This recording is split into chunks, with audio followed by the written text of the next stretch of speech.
Hi, this is Shauna, the CEO and founder of Fuel Talent. One of the things I have loved most in my 25-year recruiting career has always been the stories that people tell. Stories of leadership, career choices, company ideas, and team building. My inspiration for starting the What Fuels You podcast came from being curious about people's lives and wanting to help share their stories. What path brought them to this place? What decisions did they make that led to failures and successes? Who influenced those decisions, and what lessons were learned along the way? I hope you enjoy the What Fuels You podcast. Today's guest on the What Fuels You podcast is Kate Wallich. Kate is the founder and chief creative officer of Dance Church. Kate is a Seattle-based choreographer who believes in the combined power of artists and the public. A dancer, a choreographer, educator, and founder who was named one of Dance Magazine's 25 to Watch, Kate has cultivated community through her all-inclusive dance fitness class, Dance Church, which has been bringing people together through the joy and release of dance since 2010 in real life and now on the internet. In response to COVID-19 and the subsequent lockdown that left many in search of ways to exercise, they partnered with Seattle-based startup studio Pioneer Square Labs to launch their subscription video on-demand platform and brought on CEO Clara Siegel. With Dance Church Go, the Dance Church movement has reached a massive audience and has brought joy to living room dancers all over the world. Welcome, Kate. So good to see you. Thank you for having me. Nice to see you too. I'm going to start hitting you with some rapid fire. Are you ready to go? Give it to me. Okay. So what was your favorite subject in school? Show choir. What are your top 3 favorite cities? Ooh, LA, New York, and Seattle. Oh, good ones. Love it. Are you an introvert or an extrovert? Extrovert. And what would you stay up late or wake up early to do? Ooh, definitely wake up early to drink coffee. I go to bed excited to drink coffee in the morning. I got mine right here. I love my coffee. I know, me too. I drink way too much coffee. I drink many cups a day. Yeah. And stay up late. I stay up late. Oh God, this is going to sound so terrible, but I go into TikTok, Instagram portals at night. I have to hold myself back and I'm put the phone down and put on an Audible book or put the phone it's down. So hard. Yeah. I don't really overly watch TV or movies. So I'm not going to be the person that's staying up late because I'm in a K-hole, binging on something. I'm more oh my God, I'm just addicted to scrolling. So I have to intentionally be okay, tonight I'm listening to an Audible book. Yeah. Or tonight I'm just opening up the 3 magazines that I bought last week that I haven't actually opened and read yet. That sounds exactly like me, except for I do also watch TV and movies, and I've got many good shows that I can hook you on. Okay. What is an interest that you haven't yet pursued? Interests that I have not yet pursued would be, so I've always wanted to actually learn how to design, actually take the classes and the courses where I can learn how to use the tools and the programs and all the things and actually learn how to do it myself. That is something that design what? I'm there conceptually, or from a direction standpoint. I just don't physically have the tool set or the skill set to be able to do it. So wait, when you say design what?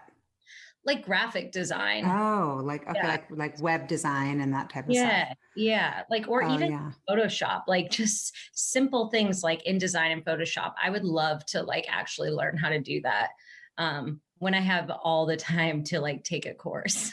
Yeah, I'll take that with you. I don't know if I could slow my brain enough to do it, but it sounds I feel like I'd feel very accomplished if I could figure it out. Okay, so most of our listeners may not know who you mentioned here. I'm sure I won't either, but I'm curious if there's a dancer that you most admire or that kind of you've always looked up to. Yeah. So growing up, it was Madonna. Oh, well, we know Madonna. I Yeah, heard you you say know Debbie Allen. Yeah. Oh, Debbie Allen. So Madonna, just because, so I'm from Michigan. And so like, I grew up with my mom always being like, you could be Madonna, but not for the singing side, because I have a terrible voice. If you've ever listened or watched a class on Dance Church Go and I accidentally sing into the microphone, you will hear that my voice is terrible. But I just have always loved how like multidimensional Madonna is as an artist. And she's an amazing dancer. And so like that, obviously, I always looked up to her. And then also like in the dance world, like in my young ballerina days, like I was totally like starry-eyed for like Wendy Whalen and dance artists like that, until I realized like that there was like some not so great things that I was attracted like about the fact that she's like body dysmorphia and things like that. And so it sort of started to shift when I got more into like modern dance and postmodern dance. And I think I just started to become more inspired by like contemporaries, like people who are like a little bit older than me, that were just like, you know, paving a way in dance and sort of like an intersectionality between like dance and visual art and design and fashion. Like I've always sort of been more interested in that side of dance and, you know, collaboration. So there's just so many people There's there. so many things. Okay, so who's your favorite? You mentioned fashion. Who's your favorite fashion designer? Oh, favorite fashion designer. Um, well, I love Martine Rose. Everything like alongside Balenciaga is like just incredible. Like Alessandro Michele, Gucci. I also really love like Virgil Abloh, just because he's so like multimodal in his way of thinking and being an artist, you know, like design, fashion, architecture. And really not just having one sort of main medium, um, and Yeah. it being more about like building conceptualized like ideas and worlds. Like I love that. But the funny thing is, like, I feel like dance is always excluded from people like that. Maybe like not intentionally, but the body, you know, is always this like missing component to certain things. That said, like with fashion, it's been so cool, especially with Fashion Week just like Yeah, and happening. you just watch You know, the Met Ball. yeah. Oh Yeah. my God. Yeah. But like dancing is totally part of main culture right now, and our mainstream culture. And I think that that's really fascinating, how the body can partake in like Yeah. these huge movements, you know? It's funny because I danced a lot growing up, and then I did, you know, cheerleading and all that kind of stuff. And my daughters are always dancing around the house, and music's always on in the background. I love to dance, and I feel like when people say, "What are your hobbies?" I don't dance as like a thing, but dancing in my mind is one of my hobbies. Like it's when I feel the most alive and the most free and the most myself. But it's not like I'm trained, and I feel weird, like I'm supposed to have some sort of um like I don't get to claim being a dancer because I'm not a dancer. Do you know what I mean? And that's why I love your business, because it's like everybody can, and let's just level the playing field. I know. We believe that dance is for everybody. And Yes. like everyone can dance. Like I love saying that. Like we're on a mission to bring dance to everyone, or empower dancers in everyone, you know? The And whole mind body connection. I love it. Love it. Love it. So okay. So you grew up in Michigan. Mhm. What was that like? Like, I know that I read that you started dancing when you were 3. Yeah, I did. I started dancing when I was 3. I grew up in Michigan. I grew up in a very small town, kind of in the middle of nowhere, literally in the middle of cornfield, called Tecumseh, Michigan. Like I think when I was growing up, there was like 5,000 people that lived in the town. So very small. The daughter of a business owner. My dad owns a lumberyard and a hardware store in the town we grew up in, and my mother is an elementary school teacher in the public school system. So I kind of grew up at this intersection between like education and like entrepreneurship and like you know, being a small town business owner, which I find really fascinating actually. but yeah, I was obsessed with dance from the age of 3. Like my mom ran a daycare out of the basement that we had, and there was always kids around. And my dad is like kind of a workaholic, and so there's just a lot going on. And dances was always sort of my escape and my place to sort of process and really just put all of my energy into one location. Mm-hmm. Did you take all sorts of dance, or did you do the typical, like start with ballet? I grew up in like tap jazz ballet. So really classic, small town local dance studio. Mm-hmm. Not hip hop, because that wasn't really an offering there. It was really just tap jazz ballet. Yeah. And and I was obsessed with it. And I would go every day after school. Like I would walk from school and I'd be at the dance studio from 4 until like 9 p.m. Like my mom would pick me up and like I'd like go home and like dinner would be in the microwave, you know, Yeah. like I had that total upbringing also at Soap, and I remember doing the like braids, putting on the leotard in the car, like getting ready from school. And I do remember this, there was one dance studio that everybody went to, and the dance studio owner was like pretty mean. You know, oh she yeah. would like take our feet and like bend them, like you're say we didn't have good arches or this, and she would just bend my feet. And I just remember thinking, and I also remember I was also an athlete, and I remember thinking like, oh my gosh, my thighs are too big. And I remember I was probably like 7, and they might have been too big, but like I'm sad that I was even thinking that, and it was only in dance that I was thinking like that. Yeah, it's interesting. I feel like between the ages of like 3 and 14, like I was really sort of like, it was just all passion and all love and desire. And it was social. Like I have these like amazing memories of like our dance carpool where like I would like, it would be like in doing the same thing, braids, putting on my leotard in the backseat of the car and like listening to Tom Petty and like just singing like Tom Petty at the top of our lungs. And then like going to dance, being really like regimented and rigorous and so focused and dedicated, and watching myself in the mirror and like getting notes and all the things that you do, but like also having no context for what was like good or bad, or like I was in like a little small town bubble, but I remember like watching, eventually like getting on YouTube and like researching ballet dancers. And I remember looking at these videos of like Elsie Kirkland and like Balanchine dancers from like early New York City ballet, and just looking at them and being like, I don't look like that. Like I watch myself in the mirror and like, I'm not like that. And if that is good, like I need to get better. And so like I literally like had this moment where I was like, I love this thing. I'm so passionate, but like I just had this like coming to reality moment of like, where do I live? Like, what is like, and I was 14. And so I asked my mom, I was like, Mom, can I get more dance training? And so she started like letting me go to like do Nutcracker in like Ann Arbor and Detroit, like the bigger cities. And I also dipped my toes in competition dance a little bit, which was like, Mm-hmm. dance moms culture. Yeah. Well, my daughter was competing, and I was like, I got to Yeah. pull out of this. I mean, I have huge suitcase bins of makeup. I'm like, this is insane. Yeah.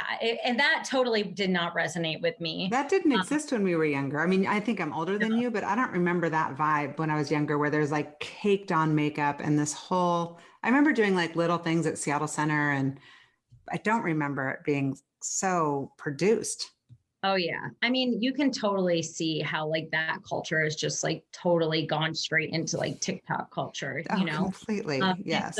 like there it's just this sort of commercialized Yeah.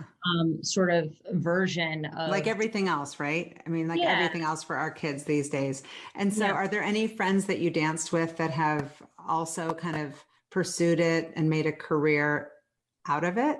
Or are they gone on? Did you know that you wanted something with dance, big picture? Well, that it was in that moment where I was like, if I want to be a dancer, like I need more training. So basically, I asked my mom and dad. I was like, I did research on my own of finding these like boarding schools. My mom like assisted me, and I found like some boarding schools for dance that Mm-hmm. exist. And so I ended up like auditioning for them, and one of them happened to be in Northern Michigan, and so got financial aid. My mom like was like, apply for the scholarship. She really was like, do it all. If you do it, like we'll make it happen, you know? And so I ended up going to Interlochen Arts Academy for my last 2 years of high school as a boarding school student. And that is really where I was exposed to like a whole new level of like artistry and like artistic people, you know, like that school is just like very prestigious and has like, you know, I was going to school with like famous artists' children and like these sort of like legacy artistic families, and like had like incredible professors and teachers. And yeah, I was just really exposed to a whole new world. Like I had like international students as like my roommates, and I was exposed to like wealth and money, like going to school with like people with like a lot of money, which I come from like a middle class family. And so that was like just very eye opening. And so it's really there where I met like dance artists that I still know today, people in other fields like music, opera, voice, singing, acting that that's incredible. So Interlochen had all of it. Yeah. Yeah. That's very cool. How many hours a day were you dancing there? So my academic classes were from 8 a.m. until noon. And then I danced from 1 until like 7 every day. Yeah. So, I went to boarding school for tennis and it was the same. I'm like, it was kind of like not really school. We called it school, but like, if I look back, I'm like, I went for like a few hours a day to school. Yeah. The rest, it's so rigorous though. It's intense and it weeds out the people who, you know, are not that serious. And it looks like you continued on because you got a scholarship to Cornish. How did you decide and where did you apply and all of that?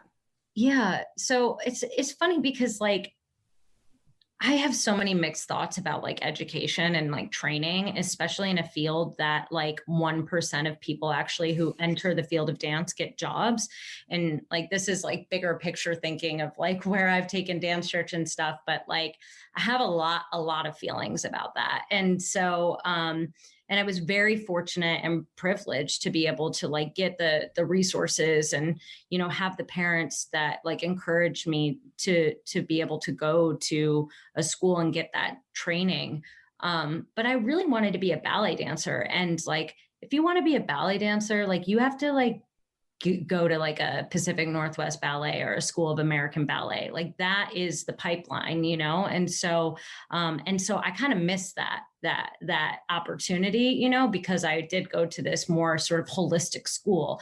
That said, it was the best. That's where I was supposed to go, you know, to like be exposed to like a broader way of thinking, when it comes to medium and genre and formats inside of dance. And so when I was looking to go to like school, I got like the most scholarship to go to Cornish essentially. And my mom and dad were like, bye. See ya. See ya. And so, and you know, Seattle was interesting. Like that, and that school is interesting because it's really one of those schools that you like make it what you want it to be. And so I was like, really like still like kind of holding down, like, I still want to be a ballet dancer, even though I was like, I'm not going to be a ballet dancer anymore, you know? And so it's at Cornish where I really started to like really research choreographic thinking and sort of conceptualizing my dance practice for myself personally. Because I would make dances in boarding school.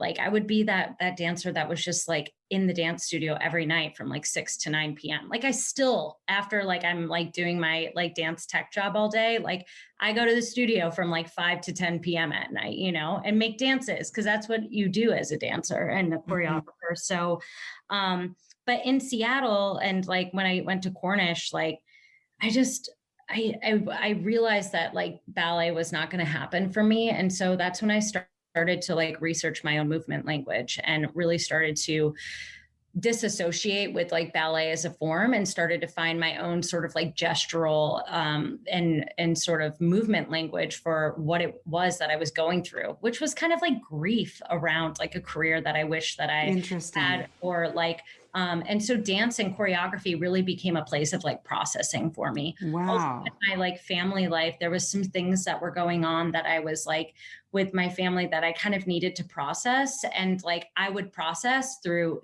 being in the studio and letting my body sort of speak in a lot of ways. Were you So able to do that with other people around, or is that the kind of thing where it's like, I'm going to cry hysterically into a pillow alone in my room?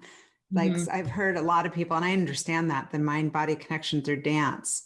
Can you be that level of vulnerable, or did that take time to be able to kind of show yourself in that way? Vulnerability takes trust. And so, those processes for me would always begin singular. Like I would be in a space on my own going through like sometimes I would go to the studio and I would just lay like without moving for 3 hours. And then I would like get up and leave. And I was like, productive. That was productive today. Okay, good. Next day. And, slowly I would move from a place of just like so much feeling and then start to move into like, oh, how is my body taking this in and wanting to respond to that? And then once I would really get into that place, I would move into a place of actually creating some like, goals inside of it, like noticing habits that were coming out of my body and then starting to formalize them a little bit. And also creating a language around like what it was that I was feeling, what it was that I was doing. And at that point was when I was like, I think I need to invite other people into this space and start to be able to translate whatever is going on in here and see if I can translate that to other people. And so that's the point in the process that I've always sort of like brought dancers into the space with me to sort of like create a shared language together. Yeah. And so as you're leaving Cornish and you're thinking about, the 1% who actually can make a career out of dance, how were you approaching kind of making money and like surviving and paying rent and all of that?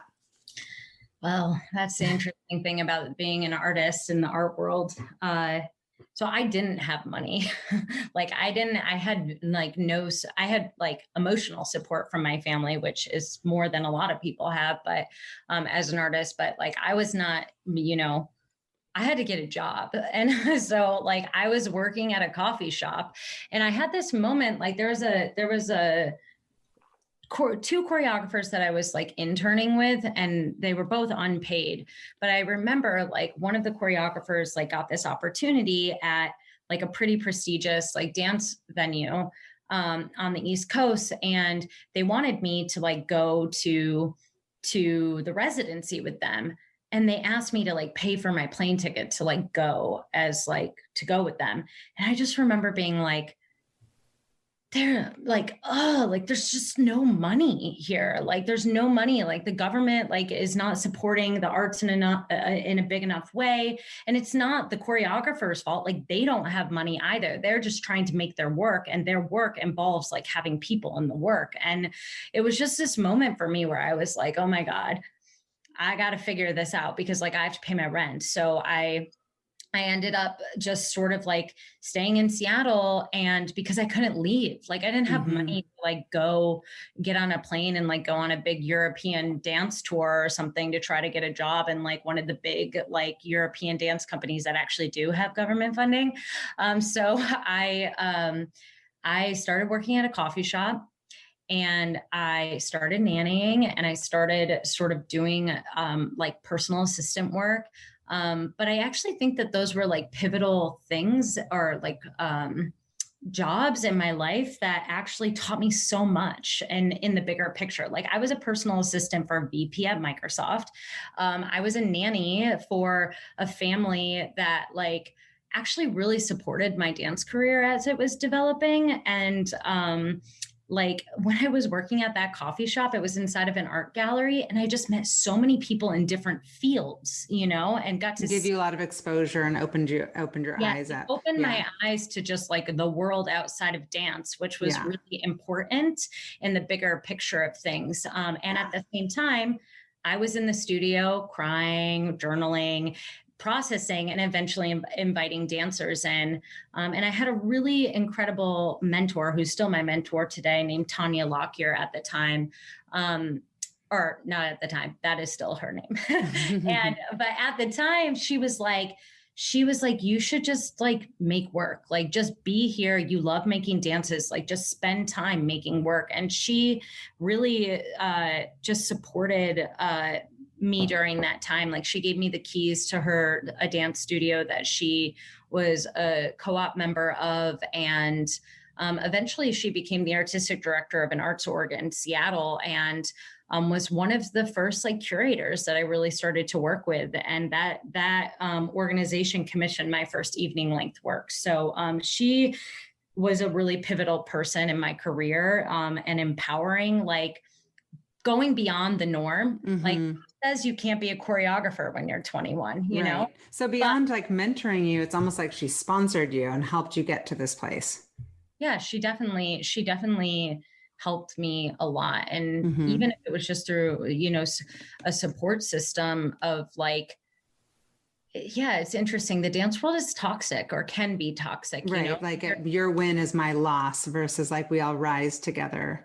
Yeah. And also I just think it's like it's built on these hierarchies, like you or these norms, like, okay, you go to a dance education, you get your dance education, then you go to college for dance, or you join a company, and then you join a company, and then you dance for quite a while, and then you start making choreography, and then you start to have your choreography career. And there's just so few dance companies now that when I was coming up in the dance world, there were no jobs anymore. So it was like, if you wanted to dance, you kind of had to figure out how to do it on your own. Unless you could, go and try to get a job in a company in Europe or something. And so how did you birth this whole idea? Like, tell me about the origin story of Dance Church. Well, I mean, I was stuck in Seattle and I felt really lonely. And so Dance Church really started because as I was in that studio space in Pioneer Square, and I was processing my dance emotions and all the events that were happening around my world. I just missed a feeling of community. And I don't really know that I ever fully had experienced a feling of community before. Like you knew you craved it. Yeah. Craved it. And like, I was meeting all these people in different fields, and there was just not really like one space that existed. There wasn't really a class taking culture in Seattle at the time. And so I just started a Sunday morning movement practice, and I just started to invite people randomly that I would meet. And did you call it Dance Church? At first, no. At first, it was called Sunday morning movement practice. Terrible name. Yeah.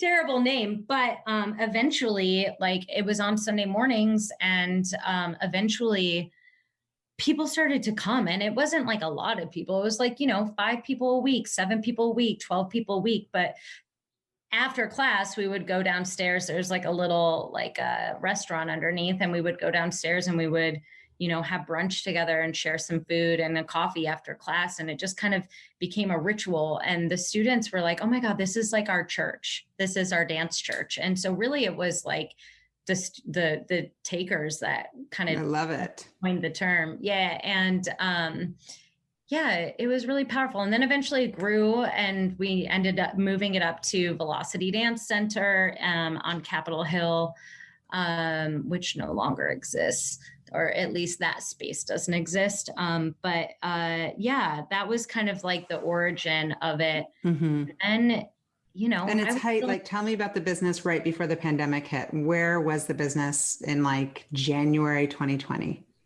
Yeah. So basically from 2010 until 2020, like Dance Church was just a grassroots community movement that had, grew from 5 people a class to literally like hundreds of people a week taking our classes in 6 different cities across the country.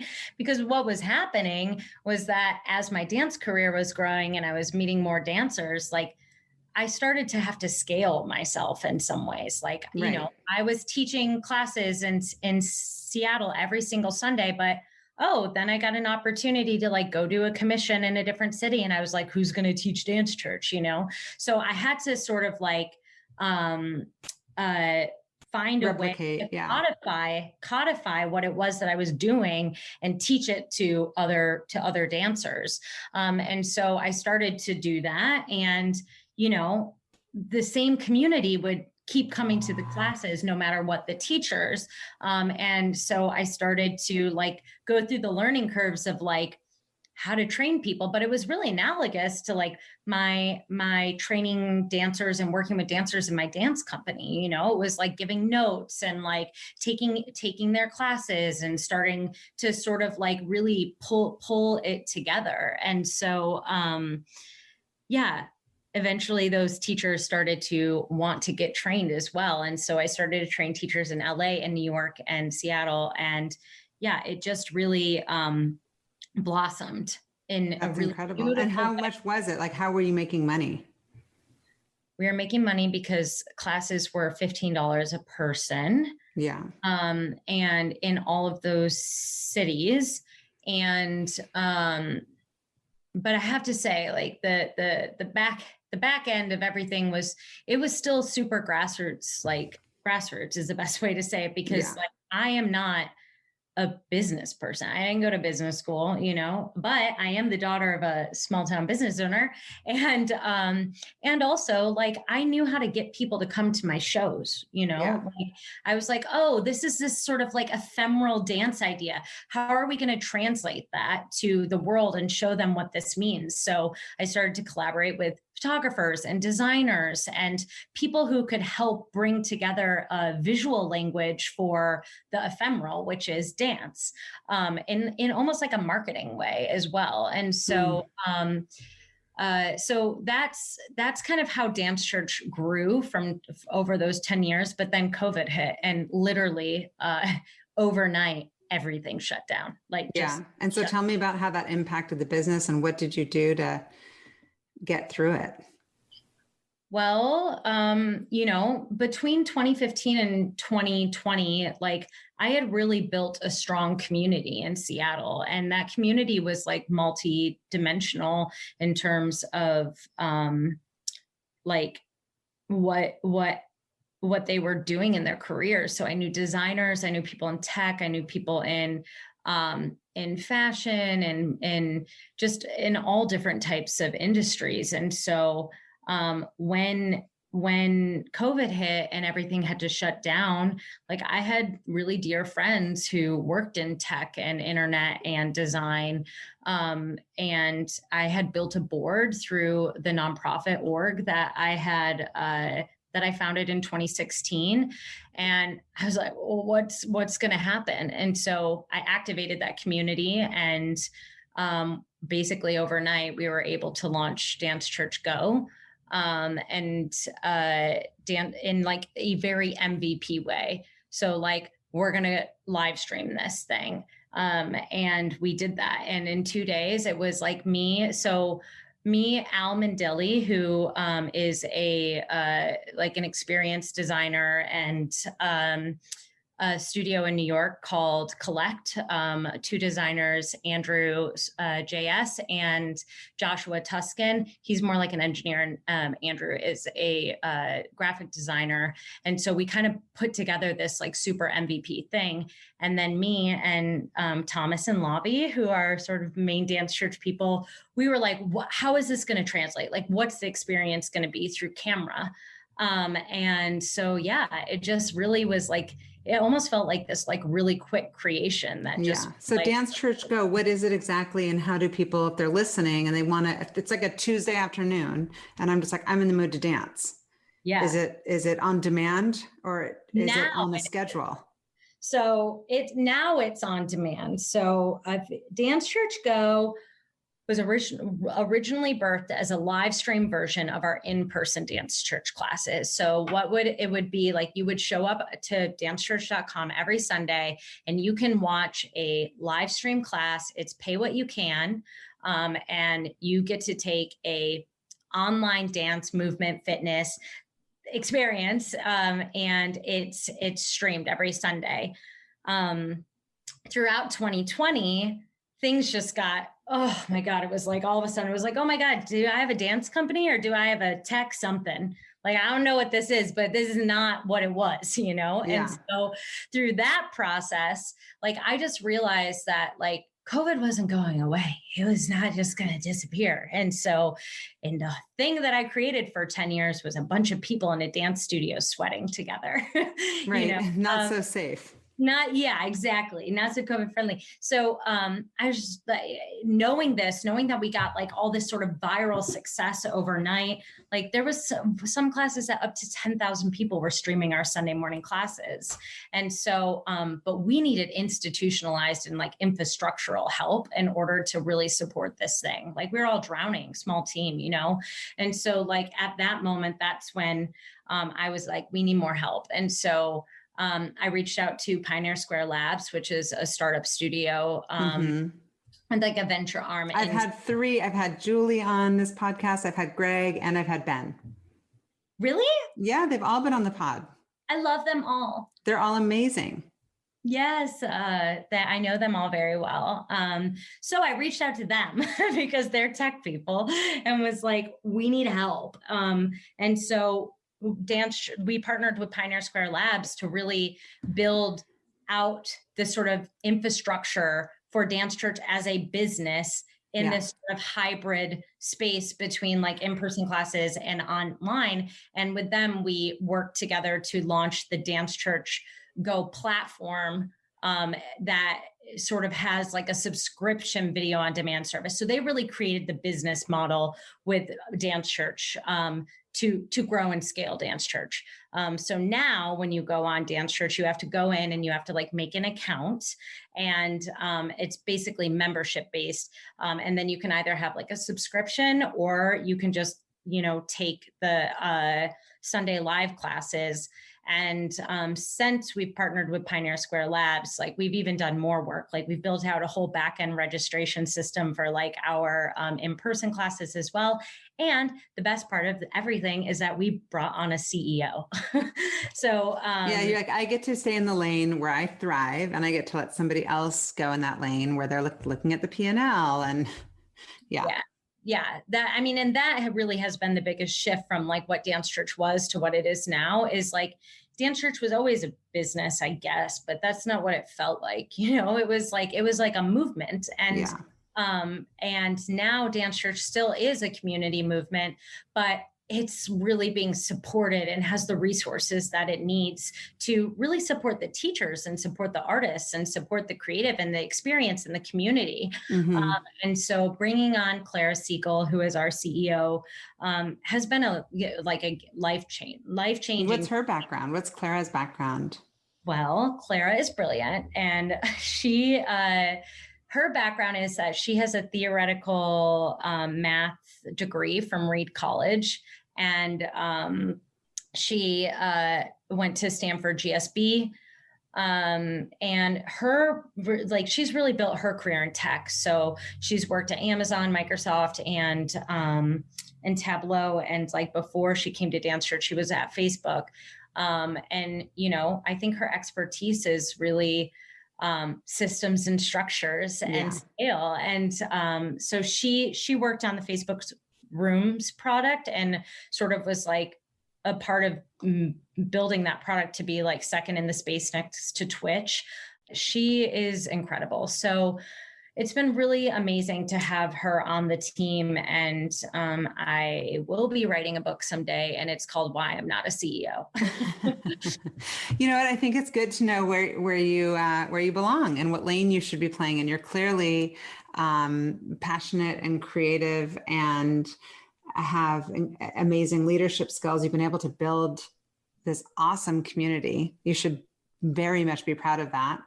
But it's true. Like sometimes when you pivot in a business sense, like now we're kind of a tech company, we're building a platform. That might not even be what you want to be spending your time doing. And that's okay. I think that's great that you know that. So what are your goals and what is kind of the big picture plan for the business? Yeah. So I'm a creative. I am a, I'm a choreographer. I'm a dancer. I'm an educator. I'm a curator in a sense. And I, like I am holding down the sort of like for the experience side of things inside of Dance Church and the creative direction inside of it all. And so we are fundraising currently, and we are actually going to build out the platform itself. So we're still very much so in a build model. Once we actually build out the platform, which will include community features, we're building like a content creation platform for the dance artists as well. So the ability to like follow a dancer and get like notifications when like dance artists are, you know, a class is airing on the platform or whatever. Or if that teacher is, you know, teaching an in-person class in LA or New York.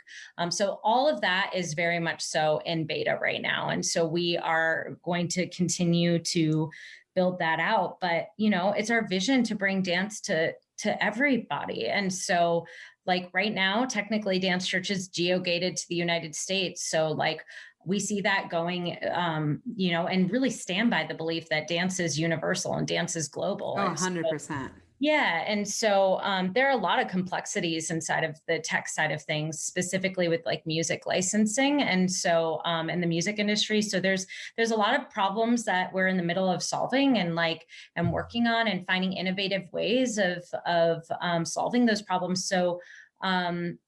So yeah, the vision is like Dance Church will be online and it will be in person forever. That's so exciting. I love it. I love it. It's definitely got me through some tough, feeling a little claustrophobic days during the pandemic. And I'm excited to continue to follow you and follow the business. I'm curious how you spend your time outside. It sounds like you're dancing a lot. You're spending time in the studio a lot. Now you're building this whole crazy tech platform. How do you relax and spend time outside of work? Yeah, that's a great question.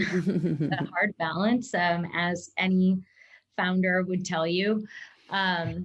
But for me, dance, it's really hard when dance is like your job, but it's also like your therapy. You know, like in a lot of ways, Dance Church as a format evolved because like it was me processing, you know, like there's parts of class where you're like on all fours and you're just like letting it all out and releasing. And so like Dance Church is like, someone said this once, like on DMs, they're like, Dance Church is better than therapy. And I was like, yeah, oh, for sure. But so for me, like going into the dance studio by myself and alone, like that feels like my self-care, you know, in a lot of ways. My sister is my best friend and she is, we spend a lot of time together. We also have a dog named Winston. He's a silver Weimaraner and he's incredible. You know, I'm really close with my family and I love them. Pre-pandemic, like, you know, I'd be like going to like events and galleries and new restaurants and all that. And that's slowly starting to come back. Like I'm currently in LA right now. And so it's been really nice to connect with my community here in LA in like a safe way and like go to all of my favorite restaurants here and starting to go to gallery openings again. Like I miss it all. I was actually just telling my husband that this morning. I'm like, there's this weird part of me that's like back in life. And then a little bit of that weird, like, what's okay, what's not okay. And it just depends on who you're around because I can fall into everything's fine. And then you talk to someone who's worried and then you're like, wait, maybe I need to pull back. Yeah. But we all need human connection and we all need movement. So you're providing a lot of relief and release for people. I think it's just incredible. What's your ultimate fuel, Kate? I mean, the community fuels me. It's like this like crazy relationship where I'm just like I'm like was so nervous about bringing in-person classes.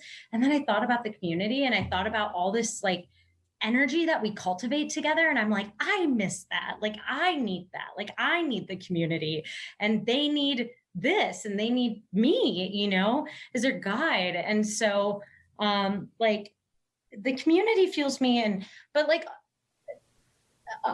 also like dancers, like dance as a medium has always been so underrepresented and underfunded and undersupported. And like as a dance artist, like there's been so many times where I'm like, someone says like, what do you do? And I'm like, I'm a dancer. And they're like, what does that mean? Right.